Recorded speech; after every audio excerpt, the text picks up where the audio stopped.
जितने भी कॉलेज के एंट्रेंस एग्जाम हैं वो कराए जा रहे हैं कि 4-5 परिवार मिलकर पूरे देश को नहीं चला सकते। स्वदेशी कुत्तों को पालो, देश मांगे रोजगार।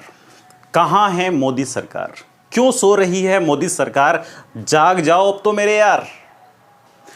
देश का युवा इतना हताश हो चुका है, इतना परेशान हो चुका है कि उसके पास ना तो रोजगार है, ना ही कोई ऐसा साधन है कि वो अपनी जीविका को चला सके। मैं हूं अरुण कुमार और आज की इस वीडियो में बात करने वाला हूं आप लोगों के साथ हल्ला बोल मुहिम की बातचीत को आगे बढ़ाते हुए। दोस्तों, आप सभी लोग जानते हैं वर्तमान में जो भारत के अंदर प्रधानमंत्री हैं माननीय नरेंद्र मोदी जी, अब इनकी गवर्नमेंट चारों ओर से घिरती हुई नजर आ रही है। कारण क्या है?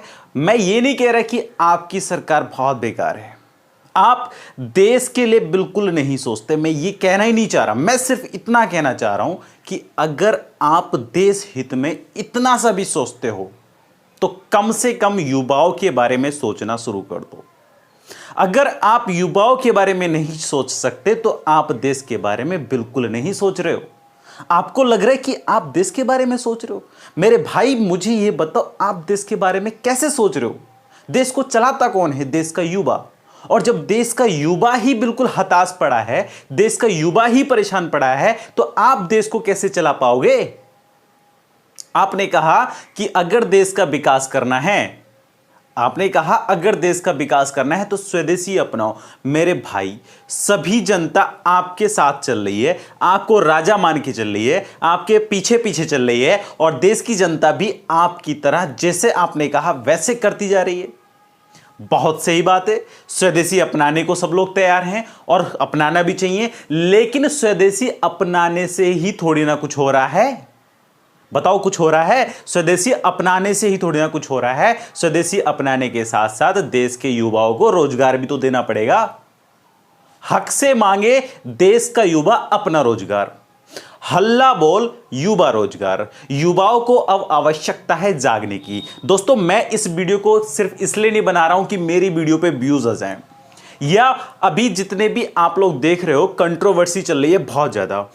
प्रत्येक यूट्यूब का जो स्टडी चैनल है, वो एजुकेशन चैनल है, वो क्या कर रहा है? अभी इसी मुहिम के साथ जुड़ा हुआ है। बहुत बहुत बड़े कोचिंग एजुकेशन चैनल भी क्या जुड़े हुए हैं? इसी मुहिम के साथ जुड़े हुए हैं। क्या उनका मकसद सिर्फ व्यूज पाना है? उनका मकसद सिर्फ फेमस होना है? तो बिल्कुल नहीं मेरे भाई।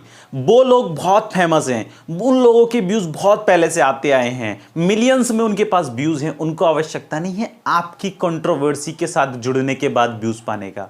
उनको मतलब है तो सिर्फ और सिर्फ युवाओं के हक में बात करने का, हमारे और आपके हक में बात करने का। बहुत सारे लोगों की मैंने कमेंट देखी, क्या रखा है कि अरे आप व्यूज पाने के लिए, आप फेमस होने के लिए ऐसा कर रहे हो। अबे नालायको, थोड़ा सा तो तुम में इतना सेंस होना चाहिए कि वो लोग व्यूज क्यों पाएंगे? उनके पास बहुत पहले से व्यूज आते हैं। और मैं भी व्यूज के लिए नहीं कर रहा हूं, युवाओं की एक जागरूकता को बढ़ाने के लिए कर रहे हैं। आप युवा हो, आपको आवश्यकता है रोजगार की, आपको आवश्यकता है पैसे की। आप कहां से लाओगे? आपके पास रोजगार नहीं है, गवर्नमेंट आपको रोजगार दे नहीं रही है। एनटीपीसी, आरआरबी एनटीपीसी ने कब एग्जाम फॉर्म भरवाए थे? 2 साल हो चुके। 2 साल से बच्चे पढ़े जा रहे हैं और उनको झांसे में देखिए कितने मजेदार तरीके से रखा कि 400 रुपए की फीस जमा करो और यह फीस आपकी रिफंड कर दी जाएगी, वापस कर दी जाएगी जब एग्जाम हो जाएगा और आप एग्जाम में पास हो जाओगे। लेकिन ना तो एग्जाम हो रहा है और ना बच्चे पास हो रहे हैं। भाई, एग्जाम नहीं होगा तो बच्चे पास कहां से होंगे? और जब बच्चे पास नहीं होंगे तो आप रिफंड कहां से करोगे? तो मतलब जो बच्चों का पैसा है ना, करोड़ों बच्चों का पैसा, अरबों रुपए में, वो आपके पास रखा हुआ है और उसका रेवेन्यू आप खुद से लिए जा रहे हो और जो मन में आ रहा है वो कर रहे होगे। सिर्फ ये एग्जाम्पल है आरआरबी एनटीपीसी। जाने कितनी वैकेंसी ऐसी हैं जो अटकी पड़ी हैं, जो एग्जाम ही नहीं हो रहे हैं, जिनके एग्जाम आप करा ही नहीं रहे हो। अरे कब तक ऐसा चलेगा? मैं अपनी बात कर रहा हूं, मेरे साथ कम से कम ज्यादा नहीं तो 100 से 150 ऐसे स्टूडेंट जुड़े हुए हैं जो ऑफलाइन में मेरे साथ हमेशा लगे रहते हैं, ऑफलाइन में हमेशा मेरे साथ बंधे रहते हैं। ऑनलाइन एजुकेशन में बहुत समय की पाबंदी होने के कारण, समय की कमतरता होने के कारण मैं नहीं लेके आ पा रहा हूं। बहुत सारी क्लासेस स्टार्ट की लेकिन बीच में छूट गई। अब फिर से प्रयास करेंगे, लेकर आएंगे। ऐसा नहीं है लेकर नहीं आएंगे, लाएंगे जरूर, लेकिन अभी समय की कमी चल रही है, समय की पाबंदी चल रही है, उसकी वजह से ऐसा हो रहा है।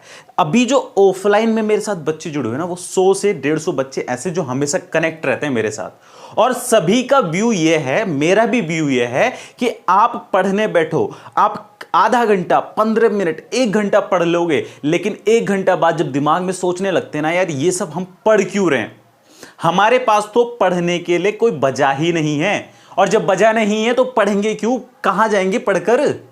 अरे वैकेंसी आप निकाल नहीं रहे हो, रोजगार आप दे नहीं रहे हो, तो ये पढ़ के कहां जाएं, हम क्या करें पढ़कर, बताओ। जब पढ़ने का मन नहीं होगा, जब पढ़ने का मन नहीं होगा, युवा हताश हो जाएगा, तो वो करेगा क्या। सब एक साथ हो जाओ, सब जुड़ जाओ, जितने भी बड़े बड़े कोचिंग इंस्टीट्यूट्स वाले हैं, वो सब जो मुहिम चल रहे हैं, इस मुहिम का हिस्सा बन जाओ। आप लोगों से सिर्फ इतनी रिक्वेस्ट कर रहा हूं कि आप लोग हिस्सा बन जाओ पूरी मुहिम का, और ठोक दो, अपनी आवाज को इतना आगे तक पहुंचा दो कि आपको रोजगार मिले ही मिले। रोजगार के लिए गवर्नमेंट को मजबूरी में आके बात करनी पड़ जाए। देखिए, सरकार कोई बुरी नहीं होती है, सरकार की नीतियां बुरी होने लगती हैं। आपको सरकार को 2014 में आपने चुना, पूर्ण बहुमत के साथ संसद भवन भेजा। क्यों भेजा? क्योंकि आपको उम्मीद थी गवर्नमेंट कुछ करेगी। हमने आपने मिलकर भेजा क्योंकि हमें उम्मीद थी गवर्नमेंट कुछ करेगी। उसके बाद भी गवर्नमेंट ने नहीं किया। 2014 से 2019 आगे कुछ नहीं किया। फिर भी गवर्नमेंट से लोगों ने ये उम्मीद लगाई कि चलो इस बार नहीं, फिर से कुछ करेगी, फिर से पूर्ण बहुमत के साथ भेज दिया। लेकिन आप कब तक ऐसे करोगे? क्या लगता है देश की जनता इतनी पागल है कि आपको बार बार भेजती रहेगी? कहीं ऐसा ना हो सरकार कि आपको आने वाले समय में समस्याएं पैदा हो जाएं। तो समय रहते आप लोग भी जाग जाइए, और कृपया करके आप जो युवाओं हो वो भी आप जाग जाइए, ताकि जो गवर्नमेंट है वो आपकी आवाज को सुन सके, आपको रोजगार प्रोवाइड करा सके। समझ रहे हो मेरी बात? अच्छा, दूसरी बात ये बताना चाहूंगा कि जितने भी युवा हैं, आपके अंदर एक जोश भरा हुआ है, आप कर सकते हो कुछ ना कुछ। आप इस मुहिम का हिस्सा बनिए, आगे बढ़ाइए, तभी आपको रोजगार मिलेगा। कोरोना काल में सारी चीजें संभव हैं, तो रोजगार संभव क्यों नहीं है? सिंपल सी बात मुझे ये बताओ, जितने भी कॉलेज के एंट्रेंस एग्जाम हैं वो कराए जा रहे हैं। यूपी बीएड की परीक्षा हुई, उसके बाद नीट की परीक्षा हुई, उसके बाद जेई की परीक्षा हुई। आप एंट्रेंस एग्जाम तो करा रहे हो क्योंकि आपको एंट्रेंस मिलने के बाद बच्चों का एडमिशन हो जाएगा, और एडमिशन होने के बाद आपके पास पैसा आएगा। तो आप जब इन एग्जाम्स को करा सकते हो, तो आप वैकेंसी वाले एग्जाम नहीं करा सकते? आप वैकेंसी नहीं निकाल सकते? बताइए, आप इन एग्जाम्स को करा सकते हो, एंट्रेंस एग्जाम करा सकते हो अपने फायदे के लिए, तो युवाओं के फायदे के लिए। आप वैकेंसी के लिए एग्जाम नहीं करा सकते? आप सिलेक्शन नहीं दे सकते बच्चों को? बहुत बड़ा प्रश्न चिन्ह शुरू होता है सर। जरूरत है इस समय इन सभी चीजों पर ध्यान देने की। अभी मन की बात आप करते हो, हर बार करते हो, बहुत अच्छी बात है। मैं आपको यह हकीकत बता रहा हूं, आपने अगर मन की बात को सुना होगा तो समझ में आ गया होगा कि आज तक 2014 से लेकर आज तक इतनी बार मन की बात हुई है, एक बार भी युवाओं के हित में तो नहीं हुई है।